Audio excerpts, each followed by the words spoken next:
Thank you for that introduction. It's going to be a difficult task to go after these wonderful graduate presentations, and especially with so many agriculturalists in the room. But so basically, my presentation is going to look at two elements. First of all, the research-based secondary analysis of agricultural productivity in Zimbabwe between 1970 and 2010, and the possible relationship with fluctuating GDP and social infrastructural growth. And on the other hand, I'm going to be looking at my personal experiences of some of the ways Chinese presence in Zimbabwe has become more visible. So the two elements of the presentation are separate. The last one is just to make sure that it was relevant to the theme of the seminar. But so basically, the research question for my McNair project was, to what extent do the time periods of general agricultural productivity, peak lows and highs, overlap with the peak lows and highs of economic progress in Zimbabwe? And just to go into some background, the predicate of that entire idea is this idea that agricultural productivity equals economic growth, which we understand to be a given in most settings, but there's also the agro-pessimist logic, which is the idea that in a modern world, we have modern necessities, and that technology should be the main economic driver in the 21st century and as we're looking towards the future, and that over-reliance on agricultural productivity creates an oversaturation of crops, and then that actually works to create economic decline rather than growth. On the other hand, there's plenty of evidence from historical examples of situations where economies have been founded on prolific crop production. So one of those is the way that the British Agrarian Revolution was one of the precursors of the Industrial Revolutions in Britain, and one of the reasons that the Industrial Revolution came to its height in Britain in particular. And then there's also countless modern nations that can speak to this idea of agriculture being the foundation of economic progress. And international development movement has shown a particular favor towards agricultural development in recent years, with the same idea that in order to support both local communities in developing countries as well as the national infrastructure, agriculture can be a major platform for that. And the logic generally, this is a debatable logic, is that prolific crop production creates more employment, trade, and foreign investment, which creates excess profit for investment in education, infrastructure, and the tertiary industry. And that's just a general summary of the logic theme. So background into Zimbabwe in general. Zimbabwe has been a strongly agricultural nation and a part of a strongly agricultural region since pre-colonial years. Looking at the Great Zimbabwe Empire, the Munomotapa Empire, the Roji and the Torwa empires, which are some pre-colonial empires in Zimbabwe, all of them had very strong foundations in agriculture. And the colonial times in Zimbabwe as well saw Zimbabwe, or Rhodesia as it was called at the time, Southern Rhodesia at some point, also having a strong foundation in agriculture. And even today, 70% of the population is engaged in some form of agriculture, whether it be subsistence or for economic growth. So one of the reasons I engaged in this study was just to make sure that there was a Zimbabwe-specific study. Although we have this general understanding of how agricultural productivity benefits an economy, I wanted to look at specifically Zimbabwe and see how that theory holds up in that situation. And also, in general, to look at the economic issues that we have in Zimbabwe right now. It's important to understand what are the different factors that contributed to that problem. So this is just a general graph that I got from Zimstat, which is a agency in Zimbabwe that is in charge of creating national statistics. And you can just see here that in 2001, 2005, there was about 65% of the population engaged in agriculture. And as the years go on, from about 2001 to 2013, the value added of agriculture went from 17.2% to 12.4%, and it actually rose a little bit in 2014, 2015, but has gradually come down to about the same level in recent years. In 2016, it was about 11. So the general hypothesis of my research was possible correlations between high agricultural productivity and economic progress will be illustrated by high general rates of both during the periods of 1971 to 1990 and low general rates of both productivity and progress in 1991 to 2010. My general methodology here, I used a mixed methods meta-analysis. So this was a secondary analysis, quote unquote, a glorified literature review. And I was basically using total factor productivity to isolate the factor of agricultural productivity, social mobility, employment rates, access to education and healthcare to isolate the factor of economic progress, and then using a student's t-test and a Pearson's correlation test to see how these two interact. Generally, we find that from 1970 to 1990, agricultural productivity was at its height. At this point, Zimbabwe was known as the quote-unquote breadbasket of Africa. It was considered self-sufficient by a great deal of academics, and we had a total factor productivity rate of 3.43% average. And economic growth as well was at its height. This was the point when Zimbabwe had developed its middle class and had significant middle class. In recent decades, we've seen that the economic disparities in Zimbabwe and the Gini coefficient in Zimbabwe has gone increasingly higher.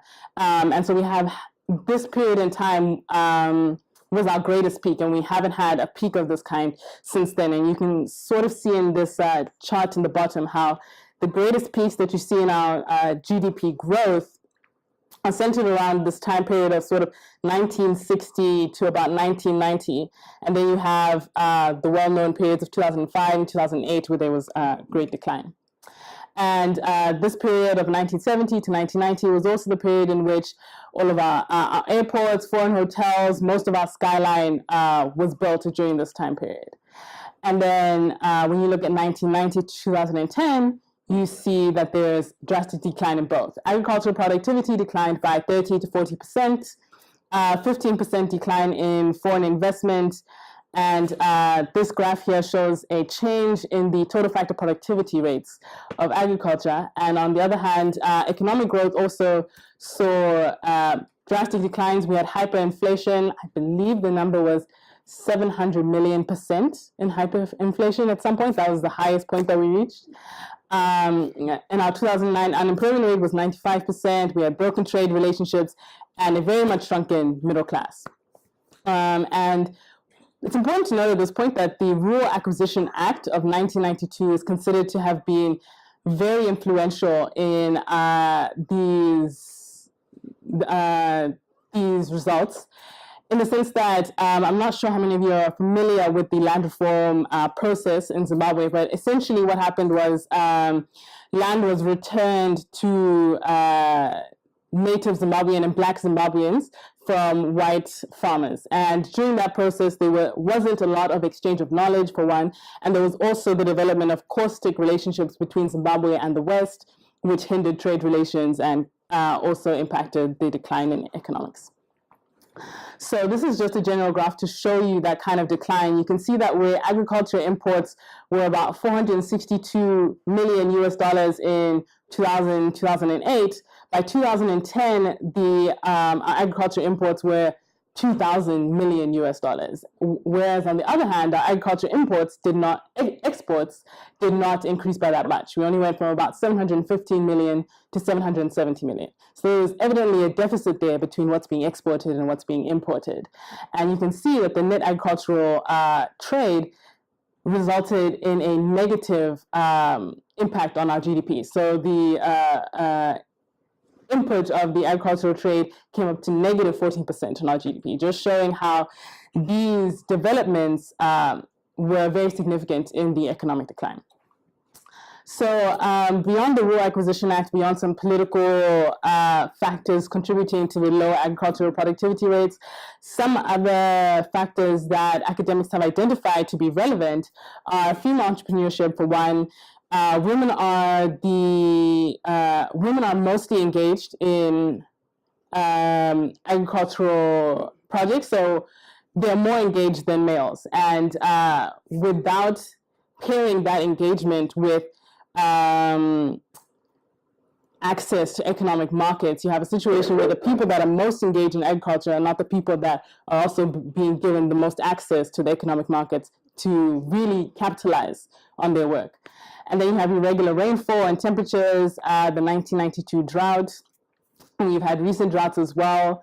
And the Green Revolution, which I'm sure many of you in the room are very familiar with the Green Revolution, but this was the process by which the 1930s, 1960s, a little bit in the 1980s, but it was the process by which we had the influx of high-yielding variety seeds, fertilizers, machinization, etc., stuff like that, that really improved agricultural productivity.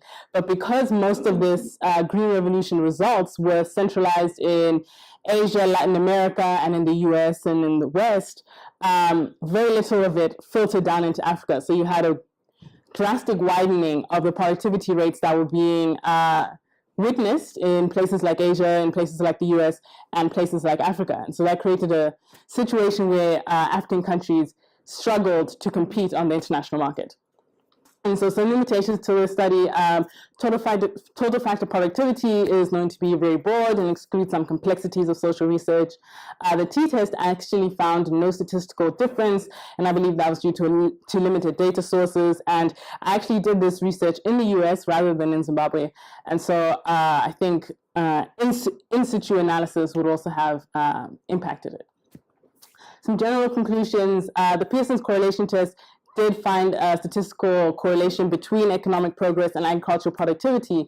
However, that's not to say that the relationship is unilateral or exclusive. There are many factors that impacted economic progress and many factors that impact agricultural productivity.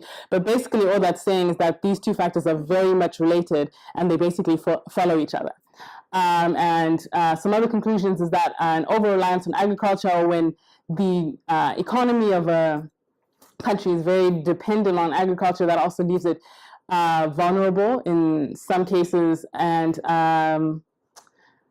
agriculture was the main economic driver that changed between these two time periods, and agriculture as a conduit of political disruption. So what I was finding in this literature review was that political upheaval was negatively impacting agriculture and then intensifying economic decline. So where you might have had economic decline in the first place, the political upheaval was creating difficult situations for agriculture in terms of trade, in terms of employment rates, etc.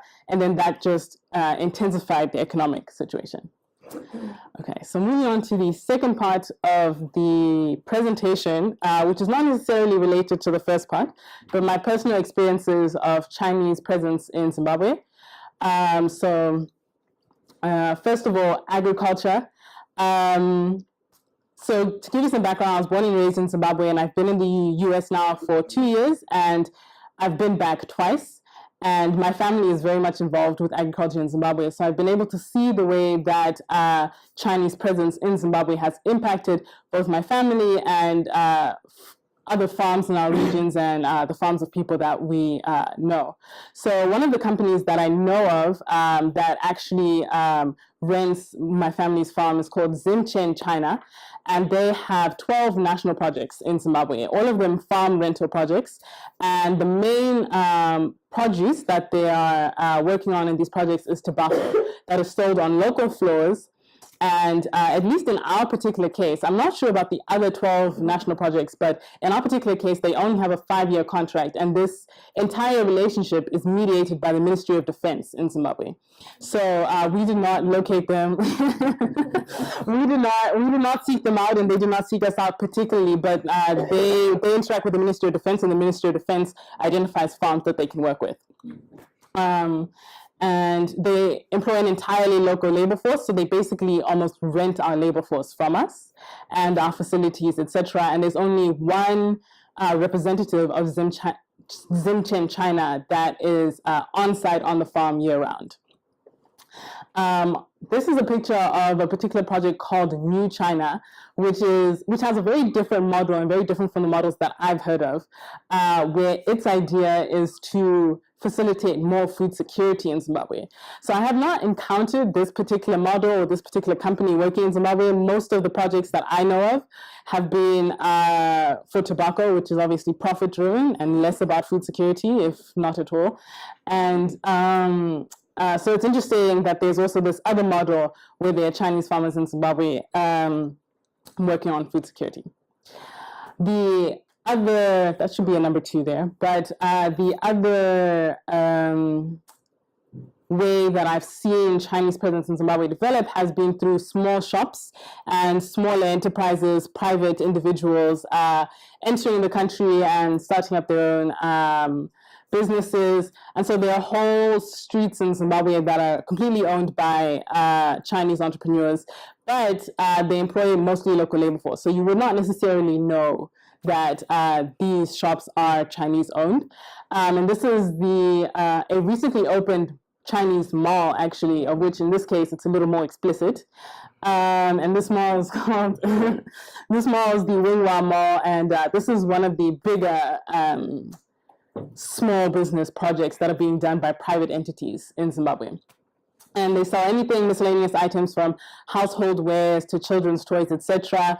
And their main competition actually is Pakistani-owned businesses. So we've seen in recent years that some of these shops and some of these streets of shops that used to be owned by Chinese companies are now being taken over by Pakistani families and private individuals. And then just general social integration. Right, so here we have a picture of Mugabe and the Chinese president in one of his most recent visits. And it's just, and this happens very frequently. If you look up China, Zimbabwe, there are many, many pictures of them together.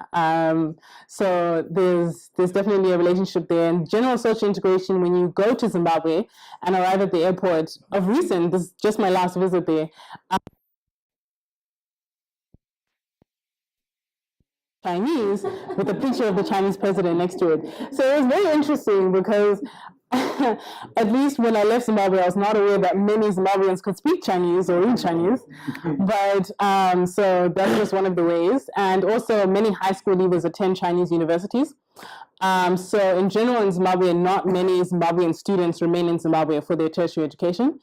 And so often we go abroad. I think of my high school leaving class, 90% of us are studying abroad, and the rest are working for their parents in Zimbabwe. Although there are a few that went to the University of Zimbabwe, but not many. I think it's about 5 out of a graduating class of 100 or so. So yeah, so many of those high school leavers now are going to Chinese universities, and I have many, many friends that are going to Chinese universities. I ought to have inquired from them what made that process so easy, but it seems like something about the visa process, or I'm not sure what is attracting them more so than the usual destinations, which used to be Canada, Malaysia, obviously South Africa. There are many, many Zimbabwean students that go to South Africa, but beyond Africa, it's usually Canada, Malaysia, Cyprus, but of recent, it's been more towards China. And then also a weird thing that started happening when I was in high school was that many students were signing up to learn Mandarin. And at that time, we were just in high school. I didn't really understand. I think most of them just thought it was interesting. And it was, it's cheaply offered and highly advertised. And also, there's also been different infrastructural projects that Chinese companies have undertaken, one of them being a military education base that went up in something like 9 to 10 months, actually. A huge military education base on Mazoya Road, which is one of the central roads outside of Harare. So that is a summary of my personal experiences with China and Zimbabwe, and then also just agricultural productivity in Zimbabwe.